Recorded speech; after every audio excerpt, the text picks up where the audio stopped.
Assalamualaikum warahmatullahi wabarakatuh. Halo semuanya, kembali lagi di sini bersama Ibu Irma Maulida Laili. Baik anak-anak, kali ini kita akan mempelajari tentang sejarah pendidikan Islam mengenai Khulafaur Rasyidin. Mari kita simak bersama-sama. Baik anak-anak, materi kita pada kali ini yaitu tentang kisah teladan sahabat Rasulullah, yaitu Utsman bin Affan dan Ali bin Abi Thalib. Sebelum lanjut pada materi, mari kita berdoa terlebih dahulu. Bismillahirrahmanirrahim. Berikut adalah biografi Khalifah Utsman bin Affan. Khalifah Utsman bin Affan memerintah selama 12 tahun, dari tahun 644 Masehi sampai dengan 656 Masehi. Utsman memiliki nama lengkap Utsman bin Affan bin Abi al-As bin Umayyah bin Abdi Syam bin Abi Manaf. Pada masa jahiliyah, beliau disebut dengan panggilan Abu Amr dan Abu Laila karena kelembutan hatinya. Kemudian, setelah masuk Islam, beliau terkenal dengan julukan Zunnuraini yang artinya dua cahaya, karena pada waktu itu Khalifah Utsman bin Affan menikah dengan dua orang putri Rasulullah, yakni Ruqayyah dan Ummu Kulsum. Utsman memegang kekhalifahan sepeninggal Khalifah Umar bin Khattab. Utsman bin Affan dikenal sebagai orang yang kaya raya dan dermawan. Utsman bin Affan menggunakan kekayaannya untuk mendapatkan ridho Allah Subhanahu wa taala.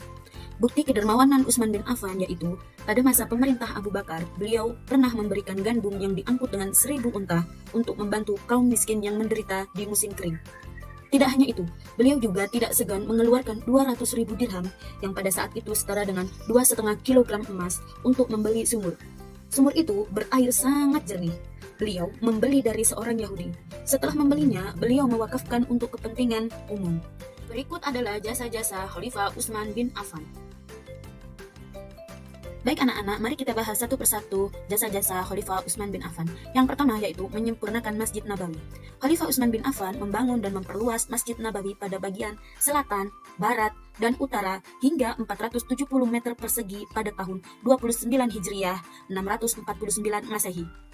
Yang kedua adalah kodifikasi mushaf Al-Quran. Utsman bin Affan berupaya mengumpulkan dan menyatukan Al-Quran dalam satu mushaf yang dikenal dengan Mushaf Utsmani.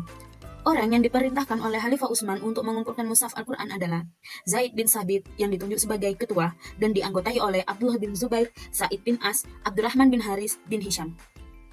Ide pengumpulan mushaf ini disebabkan oleh beberapa hal, antara lain yang pertama, banyaknya penghafal Al-Quran yang gugur dalam medan perang. Yang kedua, sulit memantau pembelajaran Al-Quran karena luasnya kekuasaan Islam. Dan yang ketiga, agar ada acuan atau pedoman yang menyatukan kiroat atau bacaan umat Islam yang berbeda-beda dialeknya dalam membaca Al-Quran. Kemudian jasa Khalifah Utsman bin Affan yang ketiga adalah membentuk angkatan laut yang kuat. Khalifah Utsman melatih angkatan laut yang tangguh.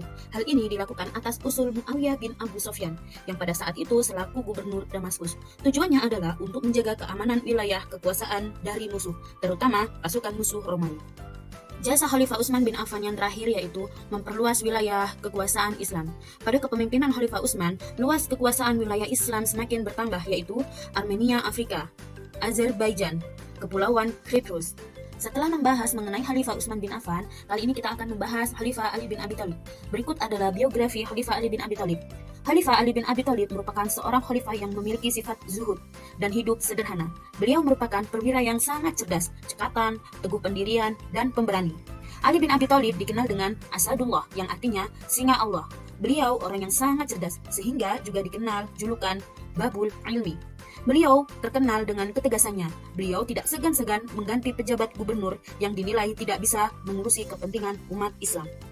Baik anak-anak, berikut adalah jasa-jasa Khalifah Ali bin Abi Thalib. Mari kita simak. Yang pertama adalah menata administrasi negara dan mengganti beberapa gubernur yang dilantik oleh Khalifah Utsman bin Affan.